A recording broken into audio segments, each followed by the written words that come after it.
Que el Señor nos bendiga, hermanos. La gracia del Señor sea con cada uno de nosotros. Vamos a leer la palabra del Señor para nuestra meditación. Le invito a abrir su Biblia o Nuevo Testamento en primera carta del apóstol San Pedro, capítulo 4. Primera epístola del apóstol Pedro, capítulo 4. Busque el versículo 12. Leemos en el nombre del Señor. Amados, no os sorprendáis del fuego de prueba que os ha sobrevenido, como si alguna cosa extraña os aconteciese. Que el Señor bendiga la lectura de su palabra. El domingo pasado les comenté de mi pobre durazno. Para los que no vinieron, tenemos un duraznito en la costa que le tenía mucha expectativa yo. Pero cuando llegamos hace unos días atrás a verlo, estaba lleno de las hojas se habían deformado y estaban las hojas coloradas. Así que me puse a sacarle las hojas malas y terminé con 4 ramitas y 2 hojas tristes dando pena ahí en el pobre arbolito. Entonces, en mi preocupación por el durazno, dije yo, voy a investigar cómo se llama la enfermedad y cuál es el remedio que hay que aplicarle. Y como hoy día existe el Google, el Internet, me metí en enfermedad de los duraznos. Hermanos, apagué la computadora mejor, porque apareció una lista de enfermedades. Yo creí que eran 2 o 3, pero perforadores de la corona, ay, dije yo, pobre arbolito, no tiene mucho futuro, el pobrecito botado allá, que lo vamos a ver de vez en cuando. La semana pasada el Señor a nosotros nos habló de la cizaña, y al igual como ese duraznito está expuesto no solamente a esa cosita que le echó a perder la hoja y le puso las ramitas rojas, está expuesto a otras cosas. También la iglesia del Señor no solamente está expuesta a la cizaña. Hay otras cosas más que también nos están afectando en nuestro cotidiano vivir cristiano. Y eso es lo que vamos a conversar hoy día en esta mañana con la ayuda del Señor. ¿Qué otra cosa afecta a la iglesia del Señor aparte de la cizaña? Dijimos la semana pasada que la cizaña era plantada por el diablo. ¿Y cómo conocíamos los que tienen cizaña en su vida? Por 2 cosas. 1, porque ponen tropiezos a los hermanos. Y 2, porque hacen iniquidad. Por tanto, dijimos, hay gente que es cizaña en la iglesia y yo mismo debo mirarme en el espejo para saber si yo soy cizaña. Si siembro iniquidad, si pongo tropiezo, también soy cizaña. Y tenga el Señor de nosotros misericordia. Pero hoy día el Señor nos habla de otra cosa. Mire lo que dice el apóstol Pedro aquí, dice, hermanos, no os sorprendáis del fuego de prueba que ha sobrevenido, como si alguna cosa extraña os aconteciese. Lo que está tratando de decirnos el apóstol Pedro aquí, en buen chileno, es que es totalmente natural y esperado que nosotros que estamos en la iglesia del Señor seamos sometidos a prueba. Parece ilógico. Muchas veces nosotros esperamos que por llegar al Evangelio estamos en una burbuja y nada nos va a tocar, nada nos va a acontecer, nada va a atentar contra nosotros. ¿Y qué es lo que le dice el apóstol Pedro a la iglesia? No os sorprendáis como si algo extraño estuviera pasando cuando viene una prueba. Es natural, es esperado. yo diría que hasta necesario. Que el Señor nos ayude. Y de eso, ayúdenos el Señor a meditar brevemente en esta mañana en lo que es una prueba. Lo primero que podemos decir, que las pruebas son permitidas por Dios. Vamos a ir al libro de Proverbios, capítulo 17, verso 9, dice: el crisol para la plata y la hornaza para el oro, pero Jehová prueba los corazones. Así que cuando hablemos de prueba en esta mañana, estamos hablando de algo esperado en la iglesia, algo que no es extraño. A veces nosotros, cuando un hermano tiene un problema, tiene una dificultad, una enfermedad, decimos: ¿pero cómo? ¿Por qué le pasó esto? No se extrañen. Como si alguna cosa extraña aconteciese. Que el Señor nos ayude. Lo primero que podemos decir entonces es que las pruebas vienen de parte de Dios o permitidas por Dios. Hay un clásico en la Escritura de las pruebas, que es el libro de Job.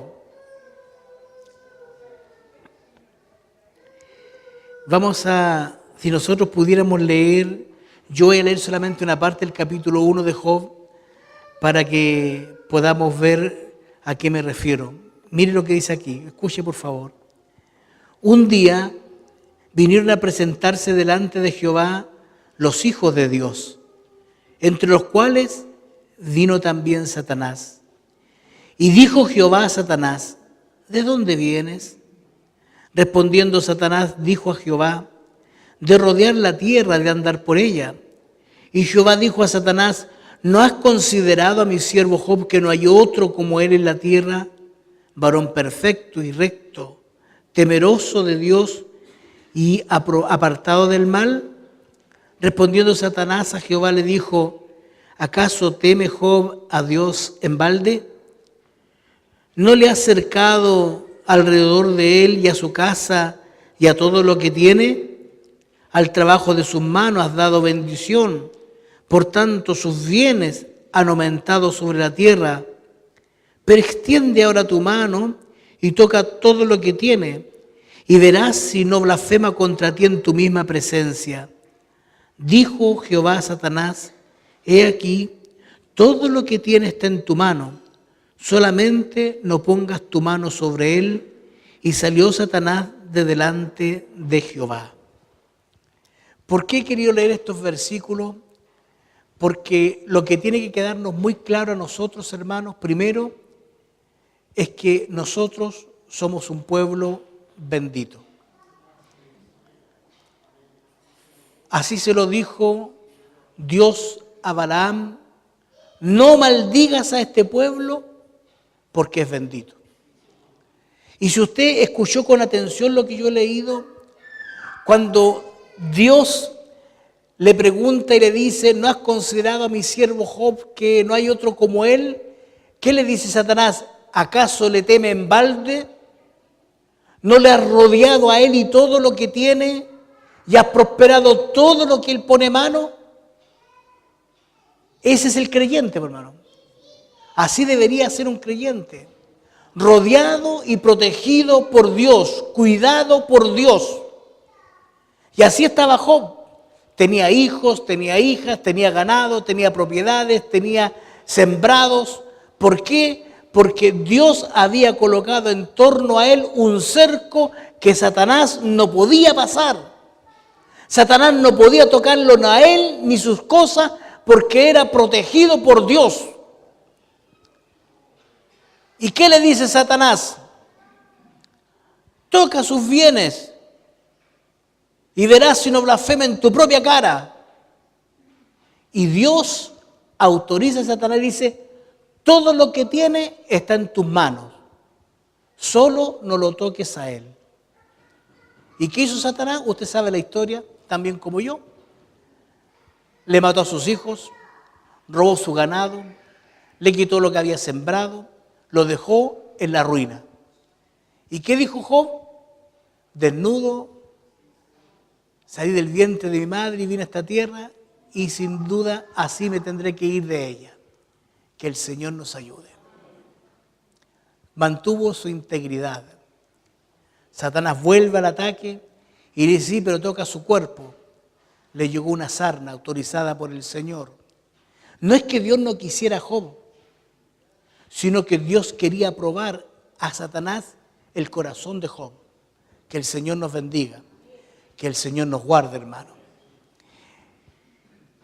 La historia de Job no la vamos a repasar porque es muy larga, pero lo que nos tiene que quedar aquí claro, hermano, es que el hombre de Dios, la mujer de Dios, es guardado por Dios, es rodeado por Dios, es cercado por Dios. Y la única manera que venga una prueba o que Satanás pueda acercarse es que Dios lo permita.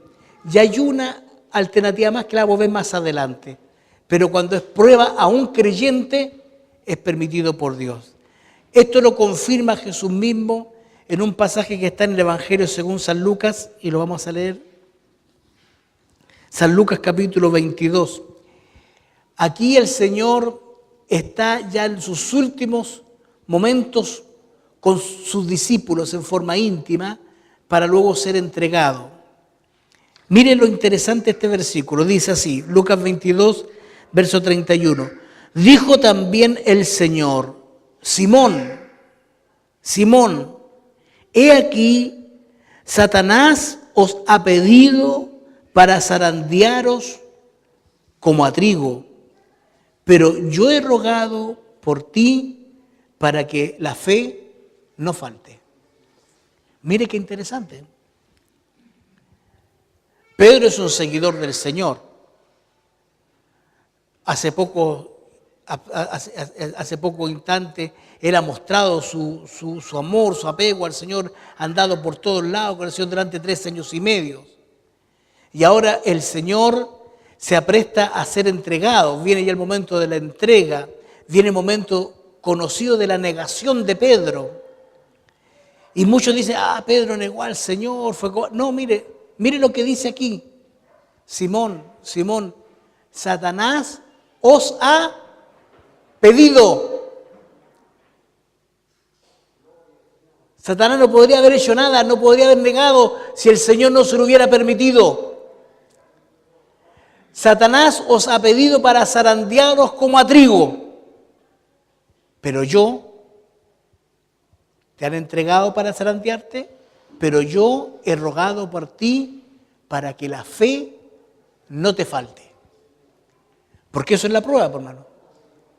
La prueba es cuando te zarandea la vida, con falta de trabajo, con enfermedad, con dificultades familiares, con conflictos, con problemas laborales, con problemas en tu vida, te zarandea la vida, pero Jesús dice, pero yo he pedido que la fe en todo ese proceso no te falte. Que el Señor nos bendiga. Por eso, hace un tiempo tuvimos un hermano que estuvo sin trabajo mucho tiempo. Y muchos nos preocupábamos por él y cómo se la arregla. Pero no le faltó la fe. Y estuvo en pie, y estuvo predicando, y estuvo en los servicios, hasta que el Señor le abrió puertas de bendición. ¿Por qué? Porque Satanás te ha pedido para zarandearte, pero yo he pedido que no te falte la fe. Que el Señor nos ayude, hermano. Que nos guarde el Señor. Bueno, pero la pregunta es, ¿por qué el Señor no le dice que no nomás a Satanás? ¿Para qué nos prueba? ¿Qué ganamos nosotros como individuos, como iglesia, como familias, cuando somos probados? Y eso vamos a mirar un poquito ahora en la carta de Primera de Pedro, capítulo 1. Aquí usted tiene que poner atención a lo que está diciendo las palabras. Escuche con mucho cuidado la lectura. Que sois guardados, está hablando de la iglesia, por el poder de Dios mediante la fe, para alcanzar la salvación que está preparada para ser manifestada en el tiempo postrero. En lo cual, estamos hablando que nos gozamos en esa futura salvación, en lo cual ahora os alegráis, aunque ahora por un poco de tiempo, si es necesario, tengáis que ser afligidos en diversas pruebas. ¿Se fija? Hay una iglesia como nosotros, que está esperando la venida del Señor, como nosotros. Dice, aunque tengáis que ser afligidos en diversas pruebas. Pero, ¿por qué? Para que sometida a prueba vuestra fe, mucho más preciosa que el oro, el cual aunque perecedero se prueba con fuego, sea hallada en alabanza, gloria y honra cuando sea manifestado Jesucristo. Lo que nos está tratando de decir el Señor aquí es que nosotros los creyentes, en este caminar del Evangelio, en este esperar y aguardar la venida del Señor, tenemos que ser afligidos en diversas pruebas. ¿Para qué? Para que nuestra fe sea probada. Y esta fe, una vez que es probada, una vez que es cierta esta fe, una vez que no falla esta fe, una vez que demostramos que esta fe es verdadera en Dios, va a ser hallada en alabanza y gloria cuando el Señor venga. Que el Señor nos ayude. Creo que todos nosotros alguna vez, ojalá que no haya ocurrido a usted, pero siempre alguna vez nos han tratado de estafar vendiéndonos algo que es de oro y no es de oro. ¿No es cierto? Siempre andan estos timadores vendiendo que son cosas de oro y qué sé yo. O el balurdo que le hacen con un rollo de billetes que no son billetes. ¿Ah? ¿Y por qué hacen esto? Porque son parecidos. Son parecidos. Yo voy a confesar algo aquí. Yo cuando en uno de los viajes que hice me compré un Rolex. Pero un Rolex, no Rolex, pero es tan parecido. De hecho no sé ni dónde lo tengo guardado, pero por ahí está, algún día va a aparecer. Tengo uno que es de verdad, pero ese era trucho. Y mire lo que son las cosas. Andaba con un lápiz Montblanc que también era imitación, y fui a comprar un auto. Y yo andaba con ese reloj porque no tenía otro. Ustedes saben que yo se me un poco desordenado, así que pillé ese reloj, me lo puse, me eché el lápiz al bolsillo y fui a comprar el auto, me acuerdo, que no es porque tuviera, porque era tiempo de cambiarlo nada más. Y llego donde está el señor, el vendedor, y me dice, señor, firma aquí. Saqué el lápiz y le voy a sacar el carnet y me dice, no, señor. Quien usa un Rolex y anda con un Montblanc no necesita mostrar su carnet. Y yo, muy bien. Y después me reía con León y decía, ay, supiera que esta cuestión no vale nada, pues. ¿Se fija? Pero si este tipo hubiese sido, habría tomado el Montblanc y había escrito. Usted sabe que la gracia del Montblanc verdadero es que usted escribe y no hace ruido. Así se conoce. Usted lo hace, le pone todo el oído, usted no escucha nada porque no hacen ruido. Estos otros sonaban como carro viejo. Y este otro, bueno, era más difícil conocerlo. Este no, pues este es un Orient, este es de verdad. Pues. Entonces, pero el hombre se dejó llevar por lo que él creyó que era cierto. ¿Te fijas? ¿Y qué dice el Señor? Oye, para irnos para allá, tenemos que probar que el Montblanc es Montblanc y que el Rolex es Rolex. No falso. Que el Señor nos ayude. Por eso son las pruebas. ¿Por qué tenemos que ser afligidos en diversas pruebas? Para que tu fe, hermano, sea probada. ¿Cuántos hermanos han quedado en el camino? ¿No es cierto que varios? Desafortunadamente es verdad. Muchos quedan en el camino. ¿Y por qué quedan en el camino cuando pasan la prueba? Porque no era una fe verdadera. No era una fe sólida. Fe es, como decía mi hermano Miguel en la oración, es la certeza de lo que se espera, la convicción de lo que no se ve. Es como yo siempre enseño, como el chiste de Condorito. Condorito que va corriendo en el campo y de repente se resbala y cae a un precipicio. Y se alcanza a agarrar de una rama y de la cola pesca a Washington. Y está colgando ahí y empiezan a gritar, ¡arriba, alguien que nos ayude! Nadie, si era campo. Y de repente aparece una nube y de la nube le habla a Dios y le dice, yo te puedo ayudar, hijo, suéltate de la ramita. Condorito mira la ramita, mira el precipicio y dice, ¿no habrá alguien más allá arriba? Porque era soltarse de la ramita, por hermano. Si no te puedes soltar de la ramita, tu fe no es verdadera. Por eso el Señor nos prueba, para saber si nuestra fe, nuestra confianza es verdadera en el Señor. Que el Señor nos ayude. Demos un paso más para ir entendiendo esto de la fe.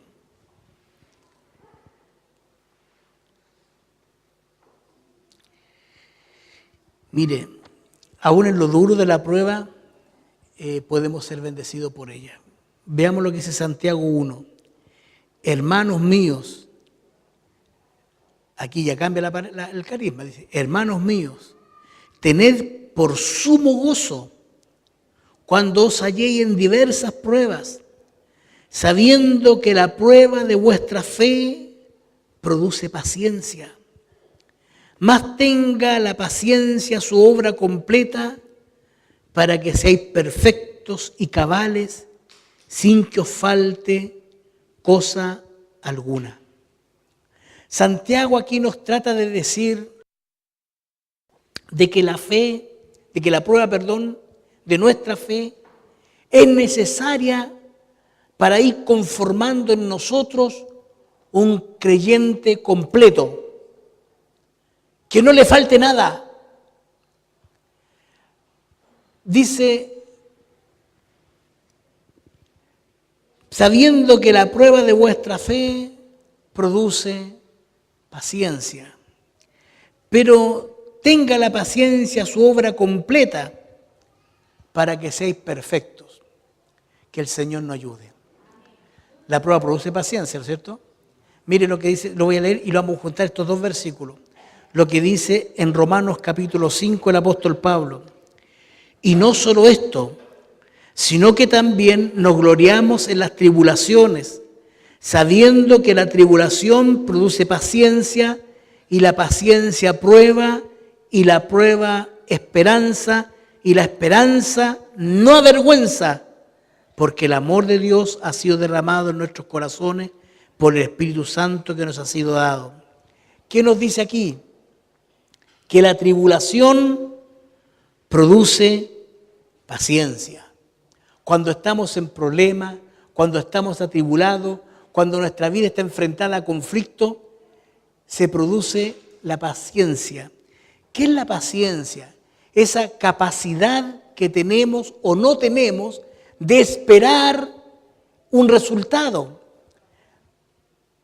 Voy a poner un ejemplo, una persona que está enferma. Alguien que está enfermo está en tribulación, está en prueba. ¿Y qué es lo que hace la prueba? Le genera en él un efecto de paciencia. Dice, ya pasará. Pasa una semana y sigue enfermo, ya va a pasar. Pasa la semana, viene la segunda semana, no importa, Señor, yo sé que va a pasar. Dame fuerzas para que esté en pie, Señor, va a pasar. Y la paciencia produce prueba, porque comenzamos a ser probados. ¿Irá a pasar o no? ¿Se me irá a quitar de verdad o no? O a lo mejor nunca voy a sanar. La paciencia, esta lucha de la paciencia, porque la paciencia no es solamente ser paciente, sino que la paciencia como concepto es pasará, no pasará. la paciencia de esperar, pero ahora empieza a generarse este segundo elemento que se llama prueba. ¿Será, no será? Y empezamos a ser probados en la fe. ¿Iremos a pasar? ¿Me iré a sanar? ¿Iré a recuperarme? ¿Iré a sobrevivir? Empieza la prueba. Y la prueba produce esperanza. Entonces, mi confianza eres tú, Señor. Mi esperanza eres tú, Señor. Los médicos no me dan la salida, no entiendo lo que está pasando, pero mi esperanza eres tú, Señor. Mi confianza eres tú, Señor. Y mire lo que dice, y la esperanza no avergüenza. ¿Qué quiere decir con esto la Escritura? Que no te avergüenza porque la esperanza sí que da fruto. Porque si tú esperas y confías en tu Señor hará misericordia contigo. Que el Señor nos bendiga en esta hora. Segunda de Corintios 8. Este versículo es súper interesante para los que están en la prueba. Mire lo que dice aquí. Asimismo, hermano, os hacemos saber la gracia de Dios que ha dado a la iglesia en Macedonia, quien en grande prueba de tribulación, la abundancia de su gozo y su profunda pobreza abundaron en riquezas de su generosidad. Pues doy testimonio que con agrado han dado conforme a su fuerza y aún más allá de sus fuerzas. Si nosotros leemos este pasaje, así derechamente nomás, está hablando de ofrendas. Está hablando que los hermanos de Macedonia, a pesar que tenían problemas, a pesar que estaban muy pobres, a pesar que estaban siendo atribulados, fueron generosos más allá de sus fuerzas. Esa es la enseñanza de la ofrenda. Pero desde el punto de vista de la prueba, mire lo que nos dice el Señor.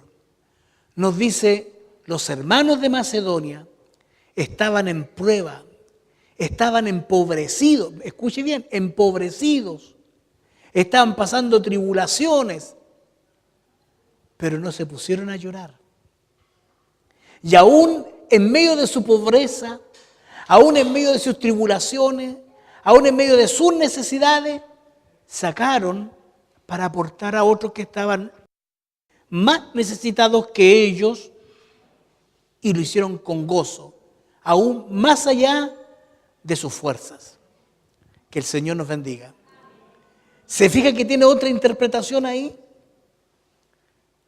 Aquí está hablando de dar cuando estás pobre. Pero ¿qué pasa cuando, por ejemplo, estamos enfermos?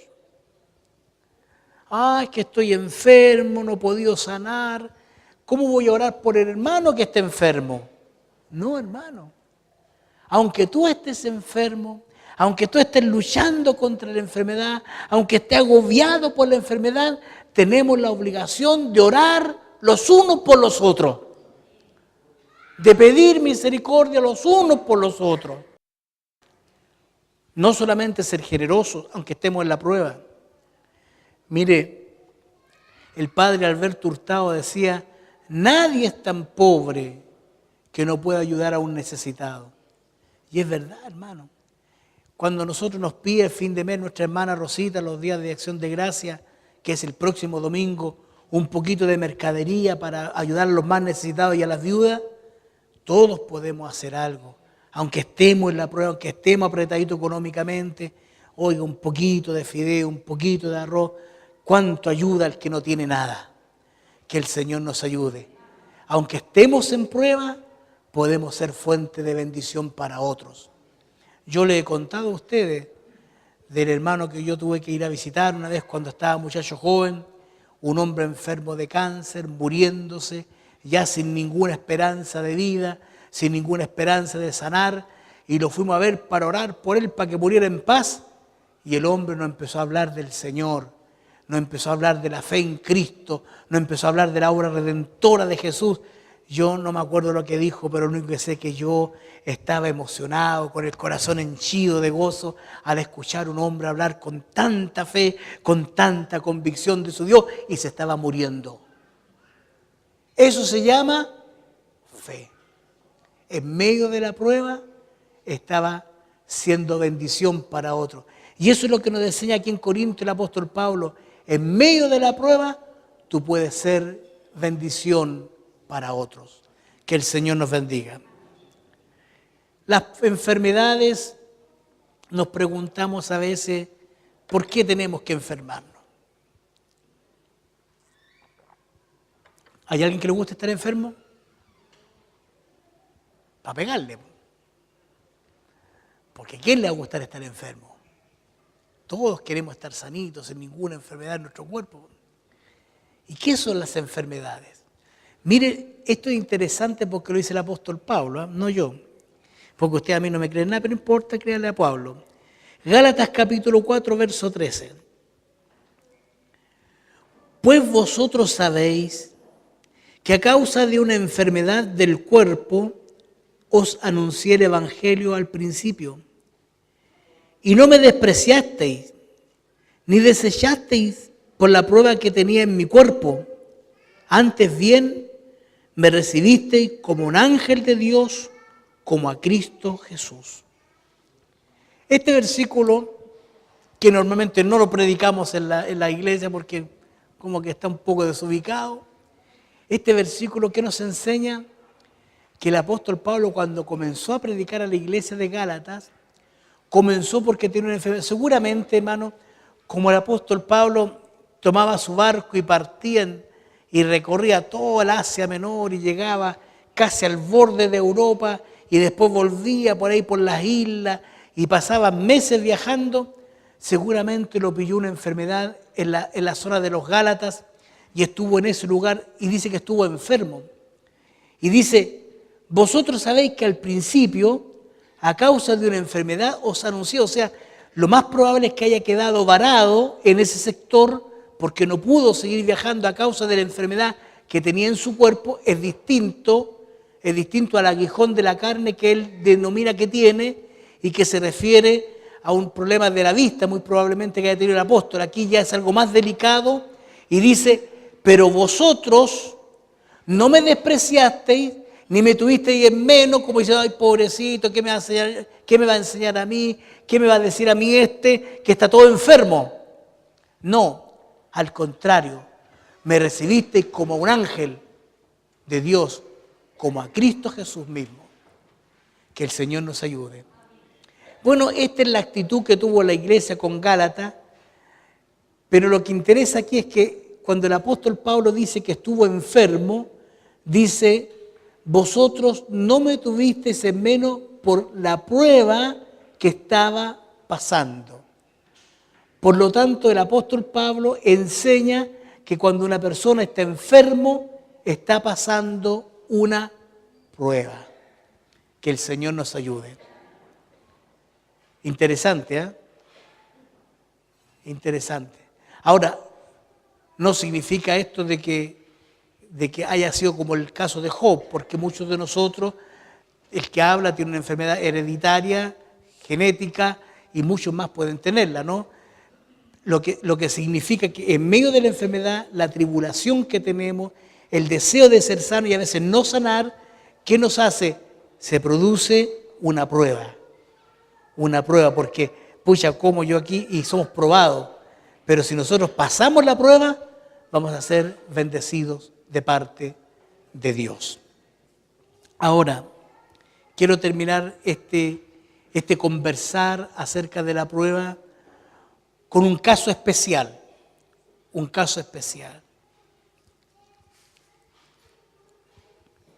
porque nosotros somos pillos. A veces no somos probados y decimos que somos probados. Santiago capítulo 1, bienaventurado el varón que soporta la tentación, porque cuando haya resistido la prueba, recibirá la corona de vida que Dios ha prometido a los que le aman. Cuando alguno es tentado, no diga que es tentado de parte de Dios, porque Dios no puede ser tentado por el mal, ni Él tienta a nadie, sino que cada uno es tentado cuando de su propia concupiscencia es atraído y seducido. Que el Señor nos bendiga. Hasta ahora hemos hablado que cuando un creyente, escuche bien, cuando un creyente, Dios permite que venga el enemigo o las adversidades y su fe sea probada. Job, Pedro, ahí claramente la Escritura nos enseña de que Satanás pide muchas veces que nosotros seamos probados. Y lo segundo que hemos visto es que nuestra fe tiene que ser probada para saber si es una fe real, para que no sea un rol mula, sino que una verdadera fe genuina, esa fe que nace del corazón de Dios y se deposita en el hombre. Que el Señor nos ayude. Pero resulta de que muchas veces nosotros somos sometidos a la tentación. Y el hermano dice, ay, me estaba probando el enemigo.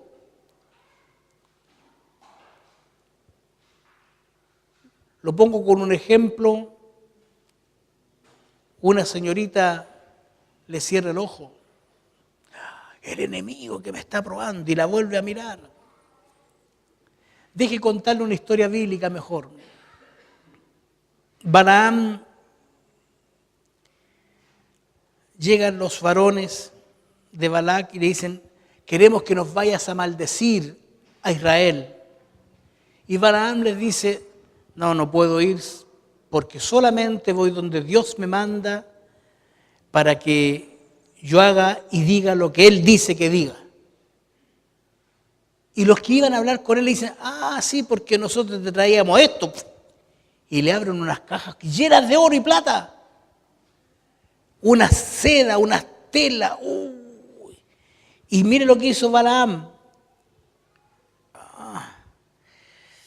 No, mira, no puedo ir, pero quédense aquí en la casa a ver si en la noche Dios me autoriza. ¿Saben lo que hizo ahí? Lo que dice aquí en la Escritura.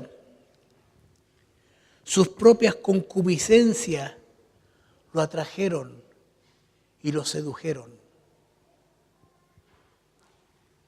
Miró la riqueza y dijo, pero ¿cómo voy a perder todo eso? ¿Qué haría con tanta plata, con tanto oro, esa alfombra, esas telas? Quédense toda la noche y en la noche seguramente, ay Diosito, ojalá me respondas que vaya. Ay Diosito, ojalá me diga. Porque así es el hombre. Así es el hombre.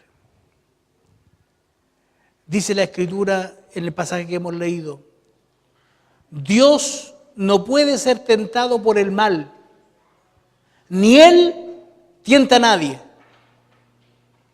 Cuando usted es tentado a pecar, eso no es prueba. Eso simplemente son las concupiscencias suyas que lo están atrayendo y seduciendo. No le eche la culpa a Satanás, no le eche la culpa al mundo, al demonio ni la carne. Es su culpa. Porque usted ha dejado que su corazón sea atraído y seducido por sus propias concupiscencias. Eso es lo que dice la Escritura, hermano. Por eso lo he dejado como un caso especial. Porque, ¿cómo está hermano? Hermano, pasando la prueba. Sí, supe que le había pasado. Sí, no, estamos en la prueba, hermano. Yo recuerdo que un hombre me dijo un día que estaba en la prueba. ¿Y por qué está en la prueba? No, es que ando con una mujer que no es mi mujer. ¿Qué prueba es eso? ¿Cuándo ha sido prueba eso? Lo miré, no sé qué cara le pondría yo, hermano. Bueno, a ese día actué con la misericordia en todo caso. Cuando cada uno es tentado, es cuando de su propia concupiscencia es atraído y seducido. Las pruebas producen paciencia. La paciencia produce prueba. Y la prueba produce esperanza y la esperanza no avergüenza. No os sorprendáis como si alguna cosa extraña os aconteciere cuando os halléis en diferentes pruebas. No nos sorprendamos. Es parte del caminar. Es parte de la vida del creyente ser probado. Es parte de la vida del cristiano ser probado. Pero recuerde lo que le dijo Jesús a Pedro. Pedro, has sido pedido para ser zarandeado como trigo. Te van a mover, te van a tirar para allá, para acá. Te van a subir, te van a bajar. Pero yo he pedido que no te falte la fe. En la prueba vaya a ser zarandeado. Pero Dios ya ha pedido por nosotros. Ya oró por nosotros. Que no le falte la fe. ¿Y qué tenemos que hacer nosotros como cristianos, como creyentes y como hermanos? Orar por el que está en la prueba. Que no le falte la fe. Señor, que no le falte la fe. Que siga esperando, confiando. Que siga teniendo esperanza. Porque la esperanza no avergüenza. Pero distinto es cuando la inmundicia de su corazón y del mío nos atraen, nos seducen y nos tientan. Eso no es prueba, eso es tentación y Dios no tienta a nadie. Que el Señor nos bendiga. El arbolito que tengo en la playa, no les voy a traer duraznos, porque pucha, yo creo que el pobre, ¿qué futuro tiene? Si lo vamos a ver 2, 3 veces al año y lo atacan tantas cosas. Pero aquí es distinto, porque aquí el dueño del huerto está todos los días con nosotros. Y la semana pasada nos enseñó cuidado con la cizaña, porque está ahí, es muy parecida, pero con palabras vanas y lisonjeras, y despacito te habla y te trata de poner tropiezo en tu vida. Y trata de hacer iniquidades y arrastrarte a las iniquidades que él hace. Y hoy día el dueño del huerto nos dice, no se sorprendan que hay pruebas. Ventarrones tienen que venir, viento tiene que venir, tienen que caer granizo, tiene que caer lluvia fuerte, tiene que haber un sol pesado que te proteger. Pero en medio de todas esas pruebas, yo he pedido que no te falte la fe. He pedido que te mantengas en pie. Pero cuidado. Si hay concupiscencia en ti, si hay maldad en ti, si hay lujuria en ti, te van a atraer, te van a seducir así como a Balaam y te van a hacer pecar. Y eso ya no es prueba, porque Dios no tienta a nadie. Que el Señor nos bendiga. Quiero invitarle a dar las glorias a Dios.